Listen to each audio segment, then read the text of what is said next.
here.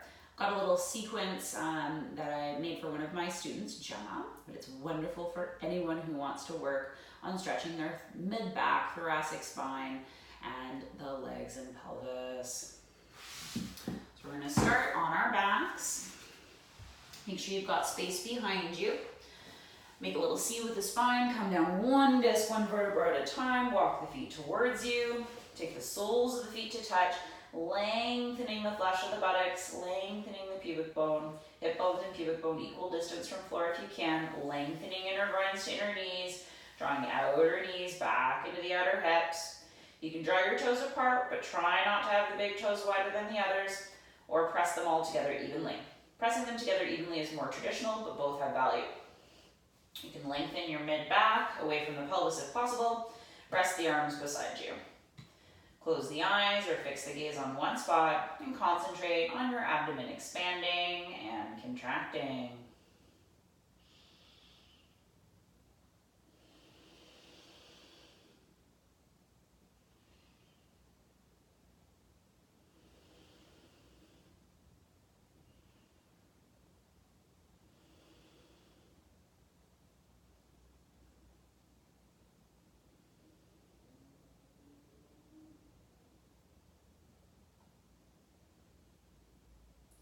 Five more rounds of breath into the abdomen.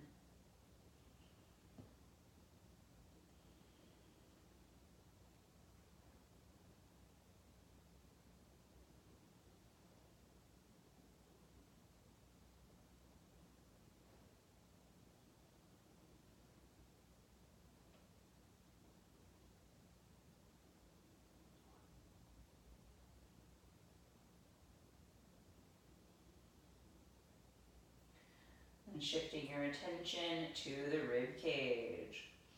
If you want to slide your arms a little higher, slide your arms a little higher.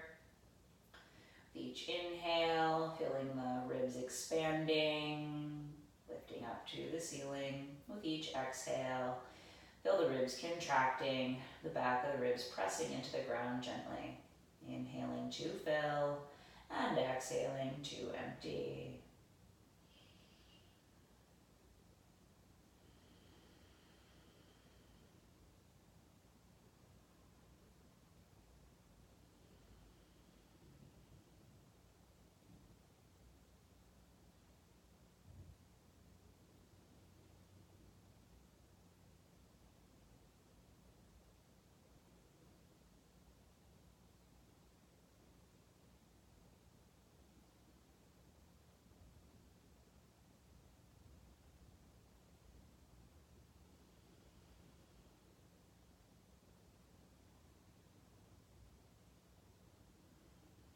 Five more breaths.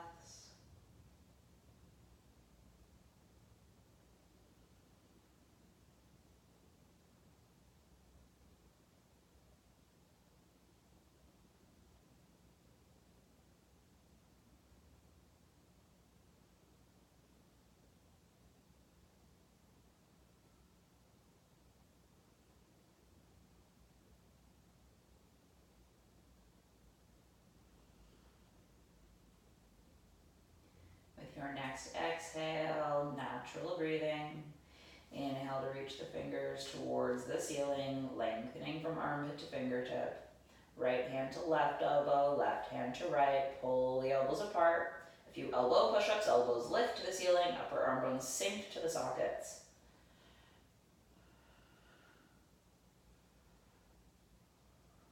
And then find extension without tension. If you want to move your neck, you can. Elbows towards the ribs, elbows towards overhead. Elbows towards the ribs, towards overhead. One more, and then opening to hold. You can always pause at the forehead as well. Lengthen the mid-back if that is available to you. Lengthen the neck if available. Take your mind to the upper chest and shoulders with each inhale. Feel the chest lifting, the shoulders expanding. With each exhale, chest sinking, shoulders contracting.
towards ceiling. Arms heavy beside you. Now hands will guide the legs back together. Use the musculature, use the hands. Once the knees touch, lengthen the flesh of the buttocks once again towards the feet. Keep the knees touching, walk the feet apart, heel toeing to take the feet wide. Now you want the outer edges of the feet parallel here, so you'll feel slightly pigeon-toed. Spread the toes quite wide, particularly the baby toe. Squeeze the inner thighs together. Think inner groins rolling towards the center of the mat and away from you. Think ankles pulling apart, as though the inner ankle pulls to the outer ankle, the arch of the foot lifts. You've got even weight in the heels, the toe mounds, each of the toes. If you feel you can lengthen the spine a little, then do. Fingers reach towards ceiling, this time left hand to right elbow, right hand to left, opposite crossing. Pull the elbows apart, a few elbow push-ups. And then extension, no tension. Elbows towards ribs, elbows towards overhead. Good. 2 more. Elbows to the ribs, elbows over the crown of the head. Last one. And then arriving with those elbows overhead or on the forehead. And you can rest them on the forehead here at any point. If you needed something in between, you could rest them on a little block or a foamy overhead. Elbows pulling apart, long neck. Now take a full inhale, filling the chest, filling the collarbones, and then exhaling to empty. Inhaling to fill the chest and shoulders, expanding. With each exhale, feel the upper chest sinking, the shoulders contracting. Inhaling to expand the uppermost portion of the lungs, exhaling to gently contract and empty.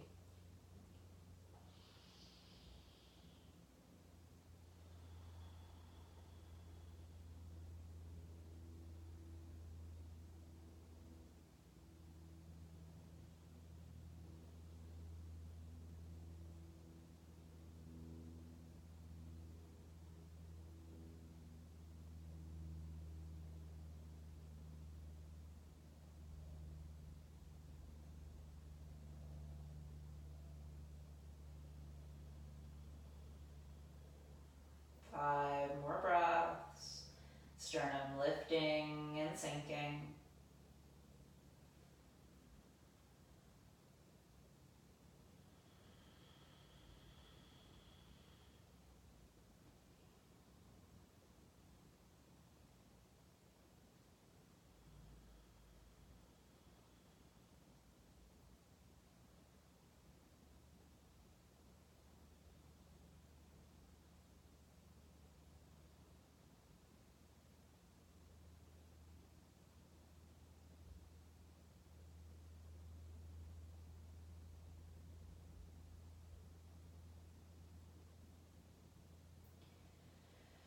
With your next exhale, returning to your natural breath, bring the elbows back in front of you, lengthen the arms, and then rest the arms beside you with the palms up.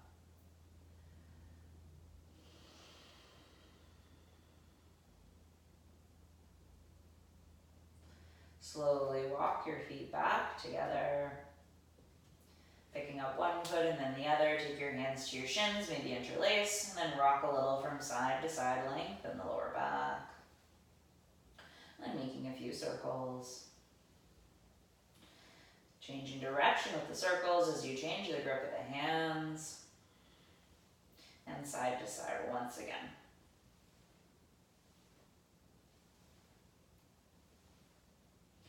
Good, bringing the feet to the floor. Rolling to one side, pushing yourself up. Traditionally, we tend to roll to the right. Now from here, we're going to sit with the feet and knees together. Bring our heels as close to us as we can and then separate our knees. We're going to wrap our elbows around the knees, make a fist with the left hand and grab that fist with the right hand. We're going to spread the toes quite wide. In this position, we're pulling the palms and wrists towards us a little bit. We're pressing our elbows out our knees out into our elbows as we squeeze the knees with our elbows. And we're trying to lengthen the mid-back, relaxed shoulders. Fix the gaze or close the eyes. Concentrate on your breathing. And I'll give you a visual from the side as well. Feet together, heels close to you, knees apart, lengthening the thoracic, elbows wrapping, making a fist, and then grabbing that fist, pulling to you, and then lengthening the mid-back. This tends to happen quite a bit, but when we thread that brow line or mid-back area up towards the chest, and then relax the shoulders, it can feel quite nice. And you can lift your toes here, but traditionally the toes push into the floor. If you do lift your toes, try not to lift the big toe more than the other toes. Personally, I find the pressure of the big toe, or pardon me, baby toe, quite useful here. I find it gets deeper into the hip, more effective in the back. Concentrate on one spot.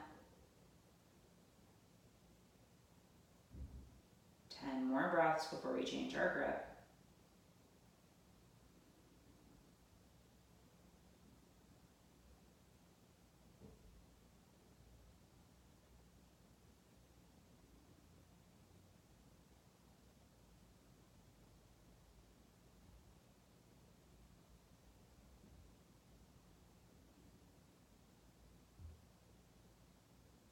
When your 10 breaths are complete, there is no rush. Fist with right hand, grab fist with that left hand. Make sure you're grabbing the fist, you're not grabbing the wrist, that's important. Pull those wrists and elbows towards you. Squeeze those knees.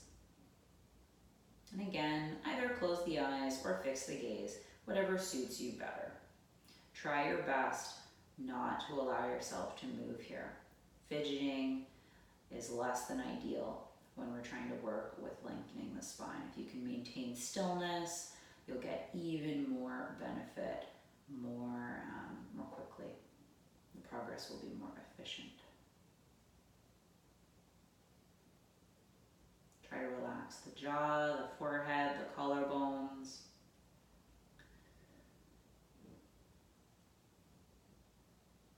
And just 10 more deep breaths. And I often like to move my neck slightly if I feel any tension there. Trying to keep the rest of the spine very still if you choose to create any movement there. Good.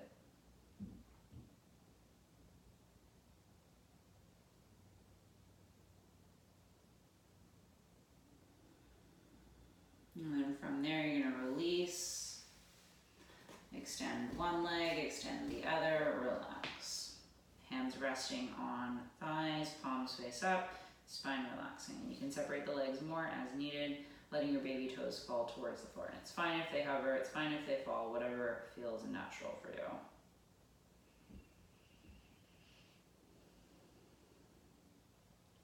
Good, and then from here, we'll look at a seated variation of figure 4, or thread the needle. There are many, many names for this one. I'll show you from this angle and then from another.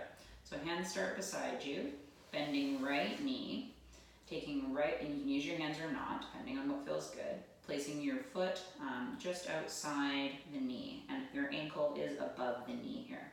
Hands are behind you again, fingers are pointing back. Hands are a bit further back than your shoulders for sure. And you're gonna drag your left heel towards you. If this feels good, you can continue from there. Drag, drag, drag, drag, drag, until the sole of the foot is on the floor. And if that feels too intense, I'll show you another way in a moment, but anyhow, this is a good place to start. If this feels good and you want more, then you can slowly walk your pelvis forward towards your foot. If you still wanted more, you could point your fingers towards you rather than back, and this would increase sensation significantly, lengthening the spine here. If you still wanted more, you could lift your left heel a little bit. That's a nice add-on. And you're lengthening that right inner groin to right inner knee the whole time. You could even lift the toes of the left foot if you wanted a bit more still. Anywho, I'll show you from the other side as well. And just so you know, to come out, the fingers are going to point back. You'll lift your pelvis, you'll slide back a few times. When there's sufficient space, you'll slide that left heel away from you, bring the foot to the floor, and then bring your foot to its own side to extend. All right, So from another angle, it will look like this. Legs are straight, fingers pointing back, right knee is bending, right foot comes outside, ankle slightly higher than knee, lengthening, and then, pardon me, dragging the heel towards you to some extent. If it feels more intense, it might be nice to stop here where the ankle mobility is limited, and then start to go forward from that point instead of bringing the sole of the foot down. So these are both ways of doing the same thing. If you want more, then the fingers can point towards you. If you feel too much, you can make fists, you can point your hands out, you can point them back, you can bring them farther back as needed. Make sure you're not feeling your elbows at all if you do bend them a bit. If you're here and it feels really good, the fingers can point towards you, you can lengthen the spine, engage those elbows. Maybe your heel lifts, maybe your toes lift, and you're lengthening that right inner groin away from you. Now as we're holding, I'm going to take about 5 more deep breaths. Hands in whatever orientation works best for you. Thinking knee away from you. Pulling those thigh bones towards their sockets. Granted, they are in their sockets already. However, thinking about pulling the head of the femur bones or the thigh bones toward the sockets more engages the musculature surrounding that femur head, so it's really useful. When you're ready to come out, make sure your fingers are pointing back, your hands are a comfortable distance from you. Slide the pelvis back slowly until you have space to extend your leg. Support your knee, bring it to its own side, and relax. Second side, toes pointing up, bending left knee, left foot outside right leg, fingers pointing back. Drag your heel until it touches the ground, lengthening the left inner groin and the left inner knee away from you. If you're needing more, pushing the pelvis forward, lifting the pelvis one little bit at a time. Once you've gone as far as feels appropriate, lengthening your spine, perhaps flipping the wrist towards you if you're needing more in the wrist. If you're feeling more than enough, fingers continue to point out or back. Keeping in mind the back will be less intense than out. So if the fingers point out to the sides, it'll be a bit more intense of a stretch than if they point directly back. Concentrating on your breathing and lengthening that inner groin. Maybe you can pull the thigh bones into the socket slightly more so and find a bit more length in your spine. 5 more deep breaths here.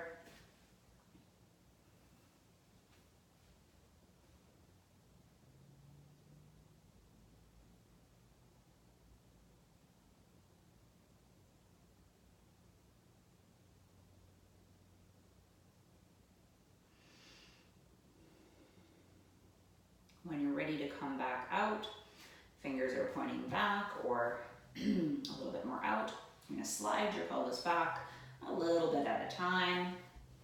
When you feel there's space, you'll lift the sole of the foot and drag that heel away from you, slide it away from you. And then support your knee as you pivot and relax.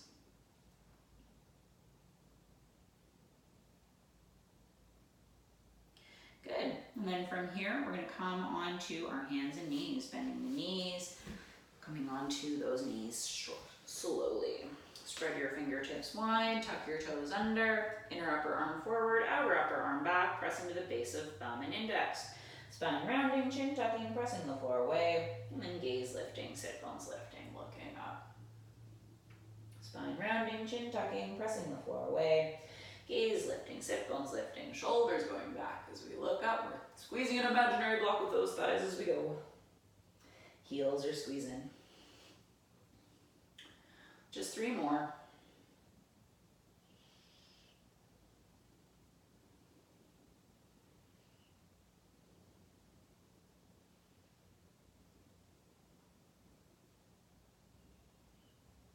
Good, and then neutral spine, pointed feet, circles with the hips. See if you can find a lift in the ankle, lengthening those heels away from you.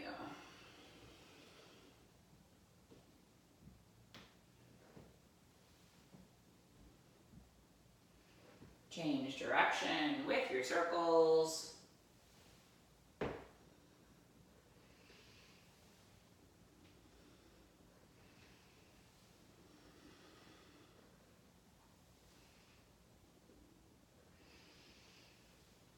Two more.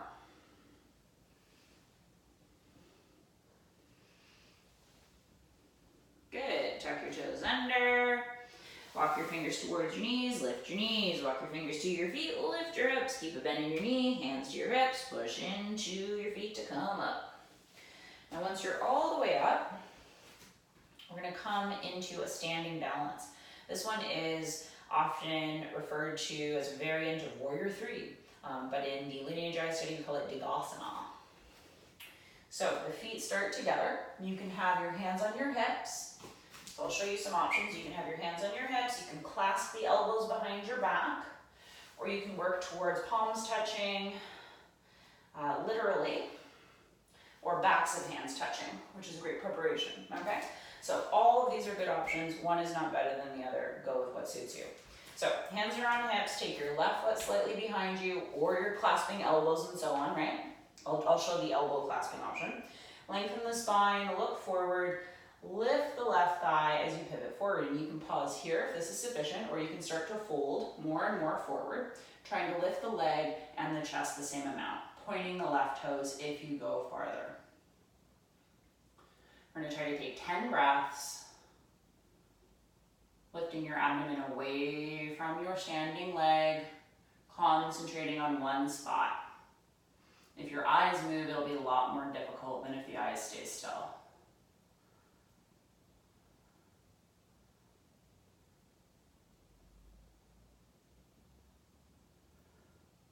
And very slowly, return that left foot to the ground, feet together if you can.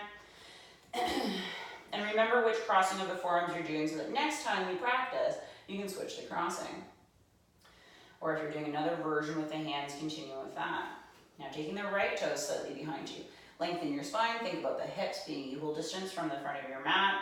Fix your gaze and start to lift the leg. And you can stay here, lifting and lowering, or you can start to pivot more forward if balance is there. Now the thing is, balance is not easy here. You want to roll that right inner groin towards the ceiling, lift the chest and the leg the same amount, pointing the right foot if possible. But keep in mind your balance might fluctuate. If you lose your balance, don't even worry about it. Just try again and again and again. Balance is something that comes with persistence and dedication to practice. And it's very much worth the effort. You're never going to feel like you did too much yoga when you're 90 or 100. And that way we'll be that much more likely to avoid a hip break should we fall when we're older. Because we'll catch ourselves and we won't actually hit the ground, right? 2 more deep breaths. Chest lifting, belly lifting, squeeze the glutes, and then pull that thigh forward, plant your foot, release your hands, separate your feet a little bit, relax. All right, next posture is a standing as well. This one is called Utthita Trikonasana, extended triangle pose. So I will show you from a couple of angles, okay? So right foot out, left foot out. Outer edges of the feet are parallel. And you're somewhere between 3 and 4 feet apart with the feet, depending on the length of your legs and so on. You're going to take your wrists in line with your shoulders, palms facing the floor, wrists not bent, nice and straight, fingers together. You're going to pivot your right foot on your heel, 90 degrees. You're going to pivot your left foot on the toes, 45 degrees. And that last one is optional. If you're already feeling a lot, you don't need to add it. Look at the right thumb, right knee pointing in directly at the right foot, and fold over the right leg. And your hand might rest on the thigh, left arm reaching towards the ceiling. It might reach to the shin, it might reach to the ankle or the top of the foot. Reaching the left fingers directly towards the ceiling, trying to keep your ears in between your biceps, or in between your shoulders. Gazing at the big toe is a great place to start.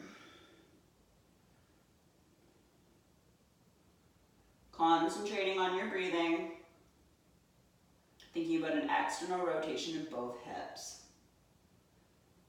And no one version is any better than any other. It is irrelevant. To be honest with you, it is more difficult to hold in this position for a lot of folks than it is to go deeper. So be happy with wherever you are. Do not worry about whether your hand is here, here, here, here. Totally irrelevant. Doesn't matter. And another version, if you need something different or you're feeling too much with this top arm, is to take that back hand, point the palm away from you, and then tuck the back of the hand to the lower back, or even grab your hip. These are really nice versions of the same thing. If you're needing a different type of sensation in the top arm where the arm is fatiguing and you want more of a stretch. It's a really good option. Either way, extending your arm before you come out, looking at your right big toe, your right thumb as you reach up.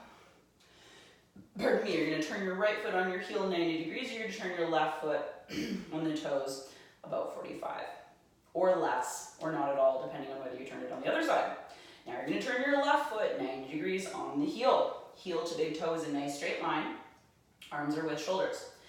Pivot the right foot on the toes 45 degrees, or leave it as it is. The foot can be straight, or the heel can be a bit angled, which is more intense.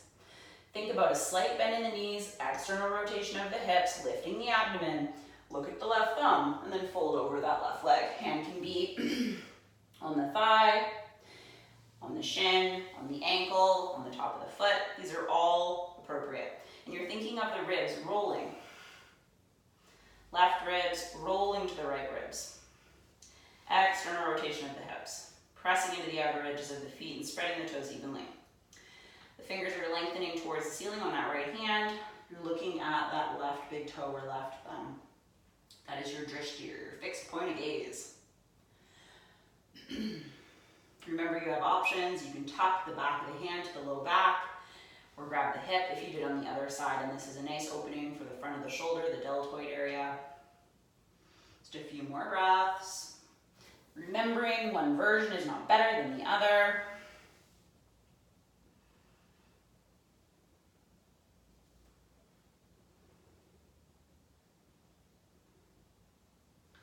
And when you're ready to come out, soften the knees a little, draw the abdomen in, make your way up nice and slow. Once you're all the way up, pivot the left foot on the heel, pivot the right foot on the toes, drop the arms, right foot steps in, left foot steps in, separate the feet, relax.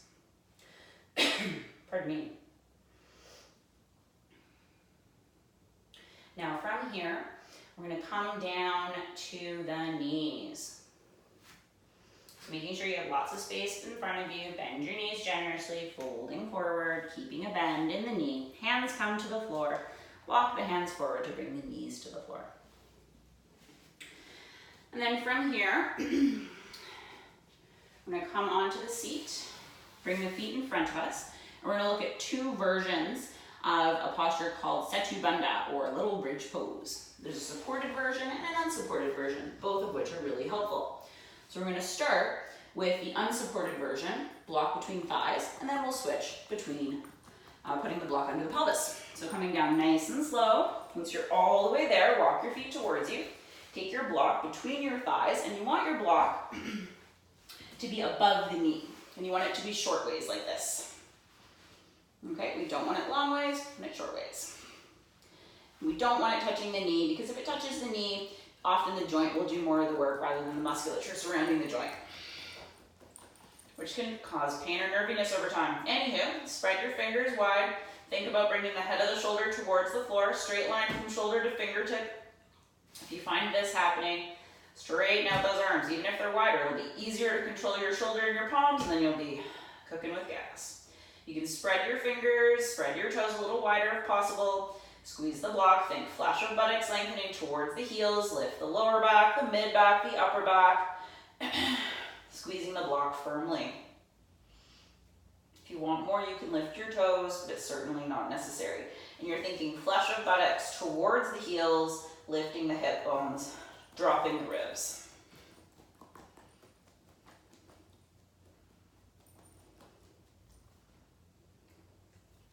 Keep your gaze up at the ceiling for this one. I'm going to try not to move our neck when we're bearing weight on that area. 10 more breaths. Press down into the arms. Crush your block. Lift those hip bones. Flush your buttocks. Lengthening.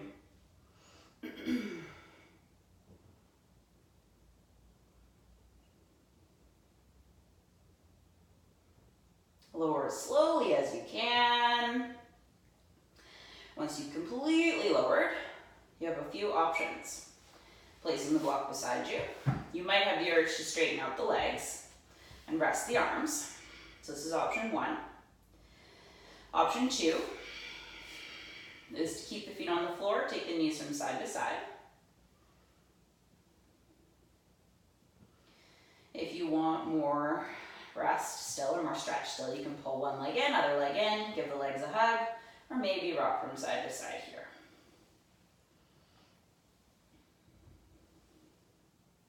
Good, and then feet coming to the floor. Next we'll look at supported bridge pose. So, block is handy, this time it will go underneath the pelvis. We're going to push into our feet, feet right underneath, try not to have the feet touching the buttocks but slightly farther away.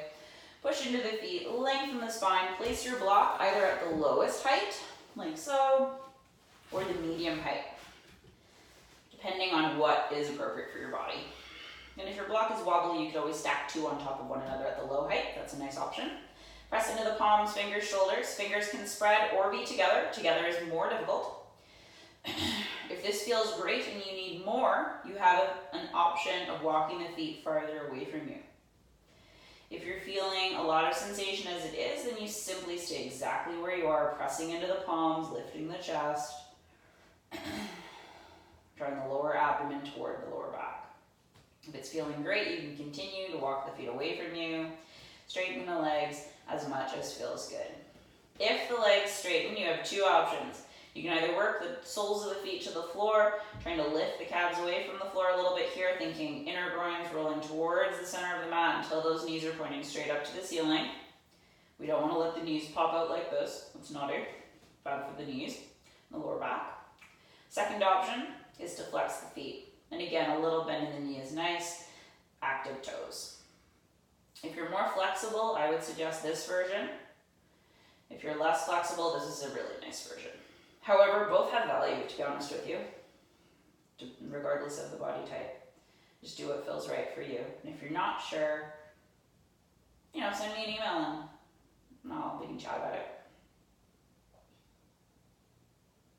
Lengthen the thumb edge of the wrist just as much as the pinky edge of the wrist. I'm going to try not to shorten here or here, but then equal length on both sides of that wrist joint. 5 more breaths.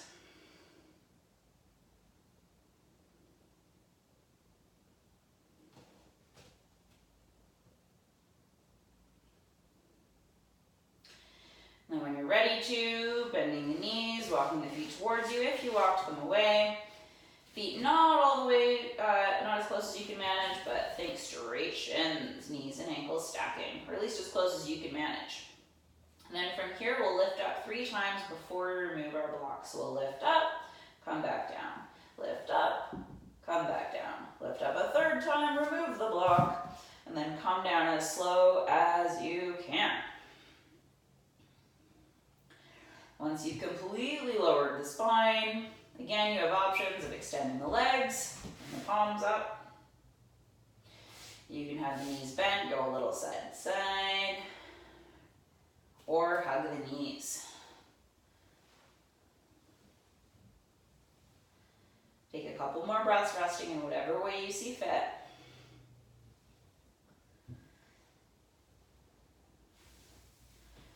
And then we will all bend our knees, bring one foot up, the other foot up, one hand on each knee, and then independent knee circles. Knees come away from you, away from one another, towards you, towards one another.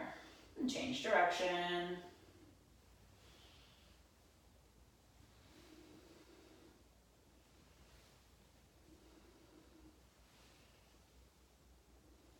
And stopping with your circles, bringing the feet to the floor. And then from here, extending one leg, extending the other leg, and relaxing, coming into your Shavasana. Now be sure to stay in Shavasana for at least 5 minutes, trying to be as still as you can be. And when you come out, you bend your knees very slowly and you roll to one side. Just make sure while you're resting in Shavasana, you try to keep your mind away from any distractions, bringing your attention back to every exhalation. And thanks for sharing your practice.